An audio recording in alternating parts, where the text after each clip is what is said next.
Hello friends, today's topic will be particularly interesting for those who love video games and are curious about how they made. We'll be discussing how the attempt to create a game for everyone can sometimes turn it into a product what satisfies no one. Using Elden Ring as an example, we'll explore why a game what tries to cater to all types of players can end up lacking depth and uniqueness, offering a rather superficial experience. Unfortunately, this phenomenon is not new, and we'll try to understand how and why it happens. Let's start with the main question.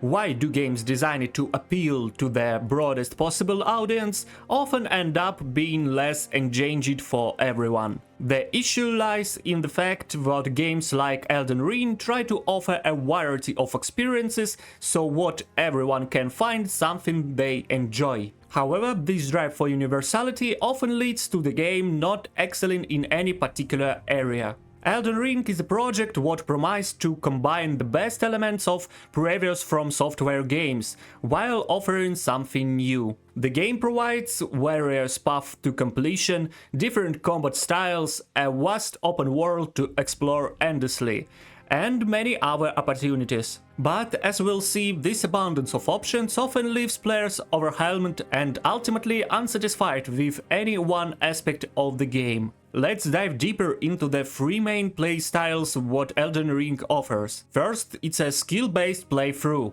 This approach relies purely on the player's abilities. You learn enemy movesets, anticipate their actions, and seize every opportunity to strike. At the first glance, this seems like the most pure way to play, as it demands the highest level of focus and reflexes. However, even here there are pitfalls. The game doesn't always encourage the player to fully utilize their skills, because there are often simpler and more effective ways to succeed. Second is strategy-based playthrough. In this approach, the player uses knowledge of enemy weaknesses, strategic tricks, and various in-game hints. For example, knowing what a certain boss is vulnerable to magic or a specific weapon allows the player to prepare in advance and win easily. This approach also has its advantages. It makes you feel smart and well prepared. But again, this is the question, how engaging is this in the long run? If every fight can be won with minimal effort just by knowing an enemy's weakness,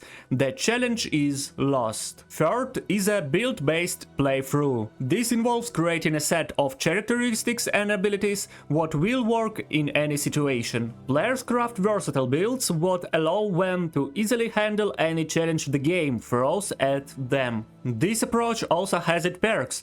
There's satisfaction in creating something powerful and unique. But if the build becomes too universal, the game starts to lose its unpredictability and ceases to challenge you, which ultimately reduces interest. Each of these approaches can be enjoyable at certain stages, but none of them offer a truly deep and memorable experience throughout the entire game. This is one of Elden Ring's key issues. A game what tries to please everyone ends up not providing a fully satisfying experience with any of its playstyles. Now let's talk about how Elden Ring's game design impacts the player's experience. One of the main issues is the lack of necessity to use the full arsenal of tools the game offers. In a well-designed game, the player should constantly adapt to new situations using different skills and weapons. But in Elden Ring, it often turns out that you can progress through the game using only a few simple and effective strategies.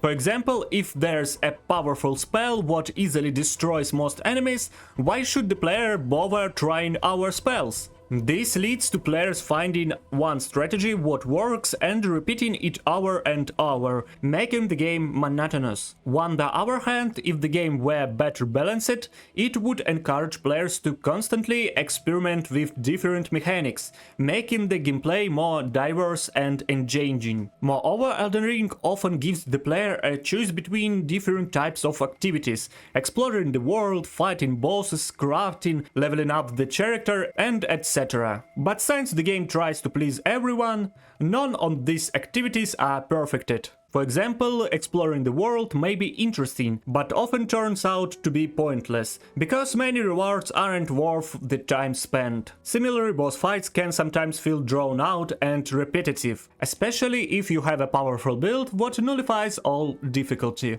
When players encounter this kind of design approach, they may feel unsatisfied. On one hand, they are given a vast array of options, but on the other, this choice often turns out to be illusory. The player might feel what they aren't fully utilizing the game's potential, or conversely, what the game simply doesn't motivate them to try something new. This can lead to players either sticking to one playstyle or feeling what the game doesn't offer them enough of a challenge. Additionally, when a game tries too hard to be universal, it loses its individuality. Think of the games what have become cult classics. They usually have a clearly defined idea and style. These games don't try to please everyone. They are made for a specific audience what is willing to take on the challenge and master all the nuances of the gameplay. Elden Ring, on the other hand, tries to appeal to broad an audience, which makes it less unique and memorable. In conclusion, despite its obvious merits, Elden Ring is an example of how trying to please everyone